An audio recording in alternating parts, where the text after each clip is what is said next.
Welcome to the Great Canadian Piggy Bank, helping Canadian parents raise money-smart kids. Today's episode is for anyone who has ever nodded along while hearing the terms like TFSA, RRSP, or FHSA, while secretly thinking, I should probably understand this by now. This is one of those foundational episodes you'll want to come back to. If you're a parent, this will give you a language and confidence to have better money conversations at home. I'm joined by Toby Manson, a certified financial planner and registered retirement consultant with IG Wealth. Welcome, Toby. Hi, I'm so excited to be here, Christi. Can you give us the simplest explanation of what is a TFSA, what is an RRSP, and what is an FHSA for someone just starting out? Okay, so lots of acronyms, hey? TFSA, tax-free savings account, RRSP, registered retirement savings plan, and a first-time home savers account. The FHSA is a relatively new one on the Canadian market. They're great places to save and invest, but they do have specific differences. The most simple problem is the TFSA, the tax-free savings account. You can save and invest in the account and the assets will grow without having to pay any tax on them. And you can also freely withdraw from a TFSA, put money into it, assuming you've got the contribution room. The RRSP is registered retirement savings plan. And you should think of it as a place to keep your retirement savings and money for the future. And that's an important distinction. So you might have short-term savings, medium-term savings, long-term savings, depending on what your goals are. If you need money in the short term, the retirement plan or the RRSP is not the place to keep them. Taxman will expect you to pay tax when you start to withdraw the funds, and that's typically in retirement. You can take money out of an RRSP before you retire, but the CRA will expect you to pay all of the tax on that, called withholding tax up front. So it's not really a good place for short-term savings. As far as the FHSA account, it's relatively new on the scene, like I said, and it's really designed to try and tackle issues of unaffordable housing, and it gives Canadians an extra opportunity to build funds tax-free, again, as long as those funds are spent on a first home. So the RRSP and the FHSA also have another enticing feature, and that is that the CRA, or the taxman, will reduce your taxable income for the year by the amount you contribute to them. This is awesome. So if you have income of $100,000 a year and you put $10,000 of your RRSP, now you're only paying tax on $90,000. So if you put $10,000 into RRSP, you don't need to claim it until many years later. Oh, when yes, you're making more I money. see what you're saying. But the FHSA, you do have to claim it the year that you put money away into it. Is that right? Absolutely. They do have some important differences as well. It's also about the contribution room. So, you build up contribution room in your RRSP, which is essentially 18% of your earned income for the year. So if you earn $100,000, then each year you'll earn $18,000 in. Oh, that's good to know. Contribution room up to a maximum, which I think is something like $36,000 at the moment. And that changes from year to year. And you can carry that forward as well. Each year. So if you don't use it, people then find that they haven't been putting much money into their RSPs, but they've been earning, okay money. Then over the years, they've built up, a decent amount of contribution room. The FHSA is different. You get $8,000 a year so far, and you can only carry forward 1 year from behind you. So to a maximum of $16,000. Oh, I didn't know that. You can't just keep building up $8,000. That's not in the rules so far. That may change in the future. And if you don't use your FHSA contributions, you can roll that into your RRSP 1 year back, regardless. Just 1 year back. Yeah. So now, I think we're third year in. So in total, you could have $24,000 in there so far. And then, so the idea is you use that money. If you use that money to put down on the deposit or pay for housing, then you can take that money out, and there's no tax to be paid on it. And you can also take money out of your RSP. That's worth saying that there's something that the government does called a homebuyers plan. You can actually use up to $60,000 of your RSP tax-free, and you can use that to put down. That's gone up significantly in the last few years as well. So if there's two people in a relationship, that's $120K, right? If they've got decent amounts of RSP savings, you have to pay that back, but you have to pay it back over 15 years, and then the FHSA, the same thing.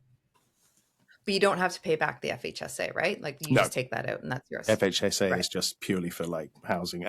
it's for first-time buyers. You can re-qualify as a first-time buyer. It sounds a bit odd, but after 5 years, if you've been out of housing, you sold a place, that's and you haven't done and owned anything for a while, then you can re-qualify. That's incredible. If somebody is just starting out with a limited income, they're between ages of 18 and 22, which account do you think they should start with? The TFSA, the RRSP, or the FHSA? What do you normally recommend? Yeah, it's going to be the TFSA. I think that's the first thing I would always recommend for someone to open up. Yeah. TFSA account, that would be certainly the most easy to manage, and it's a great place to start your investing journey. You can take money out of a TFSA without penalty. So you put money into a TFSA, and if you take it out in the same year, you lose the room of the money you've taken out. So if you put $100,000 into a TFSA and you take $50,000 out, you can't just put $50,000 back in the next day. You have to wait until the next year, and then you can put it back in again. You can almost treat it like just a regular savings account, but it's tax-free. So anything you earn in there, you're not going to be taxed on at the end of the year. Okay, so then what would you recommend? So would this be the same advice between somebody who's, say, a student versus a young full-time worker? Would you still say TFSA? Yeah, I think, that's the best place to start. But it's almost like gaining that muscle memory, getting used to taking money out of your paycheck and having it disappear into your savings a little bit. The first thing I would probably recommend is, building up a bit of a cash reserve. You do want some emergency funds, and typically we say 3 to 6 months. Now, often people do hold their emergency funds in their TFSA, but then you're starting in your proper investment, journey when you're going to be investing in mutual funds, index funds, stocks and shares. The TFSA is the place to sort of do that, certainly at the start. When you start earning good money and you want to start offsetting your income to a certain extent, especially if you're earning more than you spend, then the RSP is a great place. So what's good money? Like, when should they start switching to RSP? What's that trigger point?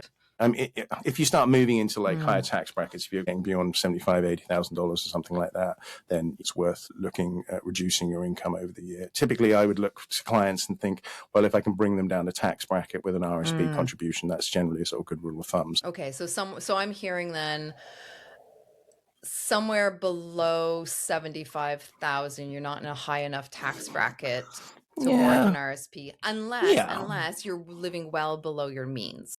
Yeah, exactly. That's I'm hearing. Okay. Yeah. What's your message for someone who feels like they should already know this by now, whether it's a 20-year-old or a 50-year-old? Yeah, I mean, it's complicated stuff, and so no one should be embarrassed, and especially with social media, there's a propensity to feel foolish unless you somehow can be a master of all trades, but it's not possible. I mean, you wouldn't expect people to be able to change the ignition timing on their car or wire their own home, but for some reason everybody's expected to understand money. And people are defensive about their finances, and it means a lot more than just math. It's tied up in security and self-worth and all that kind of stuff. There's so many great places you can learn from now. There's podcasts like this one. This is a great place to learn. There's books available. Certainly don't feel foolish. I think, everybody wants to think, oh, I've got to know all about investments and I've got to be like an astute investor. I mean, the implication that there's all these amazing investors out there or day traders, I don't think that's really the case. Pretty hard thing to get right. I mean, if everybody get it right, then they'd be doing it and they're making hundreds of millions of dollars and they wouldn't be telling you how great they are at it. You know what I mean? Exactly. Okay, so that's a great segue into the next question. When does DIY investing make sense for beginners, and when is it helpful to work with a planner? So this is someone just starting out, 18, 22. The basic advice has always been, once you get into investing, pick an index tracker that tracks one of the major indexes in the world, and typically that's been the S&P 500, which is an index of a market in the US, and generally it grows. Unfortunately, they can be very volatile, and that's where human nature comes in, and that's where planners or advisors can be very helpful, because a lot of what we do is being a financial coach and being able to talk people off the ledge if they get worried about their investments, or help them through, or make them stick to their plan. In real terms, when you're just starting out, you may not need a fully comprehensive, financial plan. So I just usually recommend opening the TFSA, maybe an RSP, and starting a savings journey. Get money in the tax-free savings account. Agreed. But once things getting more complicated, if you meet someone, share your finances, you start having savings options at work through a group plan, like a group RRSP or a deferred profit sharing plan. When you start bringing all these different elements together, that's when it can be really worth having some proper planning advice. I'm a great believer in the financial plan. I think it makes a huge difference. So. I agree. So do planners work with somebody with very little money? I'm saying $10,000. Yeah, it's pay for fee planners. They tend to be sort of more expensive up front. So you can get you can get a financial plan made for you. Or we work in a different, IG takes a proportion of the investment. Like a percentage. So, and we plan on an ongoing basis. And that way we're always there for you. So if you need anything, my clients can just call me up and say, hey, someone offered me this option, or what do you think about this loan? Or I need to refinance my house. And so we can always be there for them. So if someone new comes to me and says, hey, I've got very little going on in my life, generally I say, open up this kind of account. And then keep in touch. Give me a call in a year's time, see how it's going. And if you have any other questions, let me know. And then generally I've started relationships like that, and then they turn into clients further down the line. I think it's certainly worth having some good financial advice in your life right at the beginning to keep you on the straight and narrow, so to speak.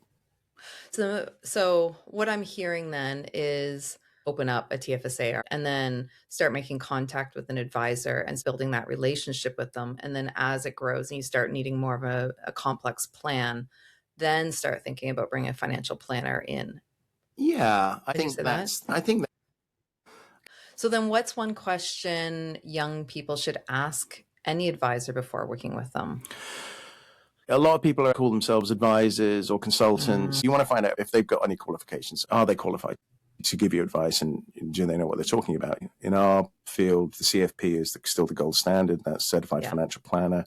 I would say experience as well. If you meet a 21-year-old sitting behind the desk across the, at the bank from you, they may be wonderful. They haven't seen the ups and downs of the market. They just haven't seen the ups and downs of it all as well. So a little bit of experience, and really whether you trust them or not. And I think that's really the most important thing. Is it's really about building a relationship, and and that's what we strive to do with our clients, is make sure, we're really building a long-term relationship with them. I want them to be able to trust me, to know that they can trust me, and I take it very seriously.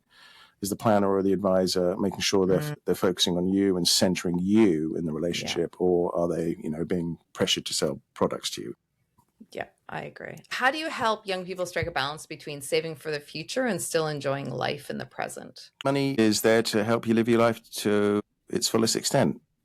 Yeah. It's a tool. Great. Try and set yourself an achievable target and stick to it.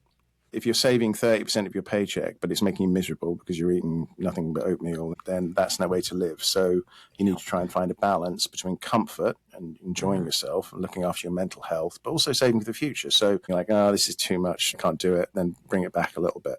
But once you've figured out that sweet spot, make the plan and try and stick to it as best you can. But you can change it if it's not working for you.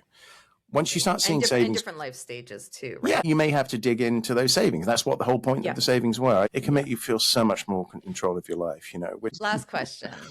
So do it. If an 18 to 20-year-old remembers only one thing from this episode, what do you want it to be? I'd say don't be afraid to reach out to real people, and don't be scared of asking silly questions. And don't be scared of your money. Utilize your family, your parents, uncles, aunts, and people who love to share their knowledge if you ask. So don't feel foolish. You're not supposed to know it all. Don't be afraid to, talk to people, reach out, have human conversations. Of course, there's amazing resources online, but telling the difference between them, I find nowadays is becoming harder and harder. If people are really good at the money side, they don't need to tell you all the time how wonderful they are at it. They're just quietly getting on with being wealthy in the background. And some of our best off clients, they can come from some fairly modest backgrounds. What they did was save, start at 18 and just start putting money away. And they built up very decent sized funds because they just were consistent and they stuck at it. Oh my gosh, thank you so much for your time today, Toby.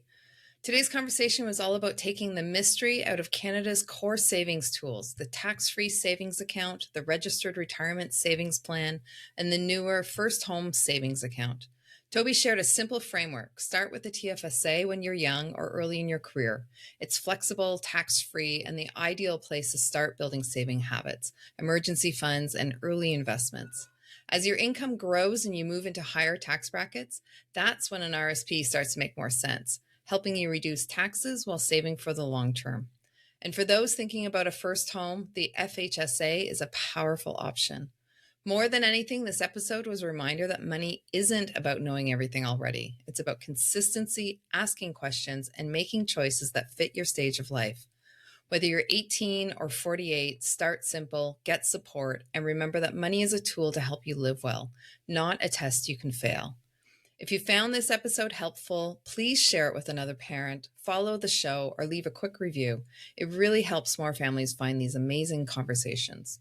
I'm Christi Rae, and this is the Great Canadian Piggy Bank, helping Canadian parents raise money-smart kids.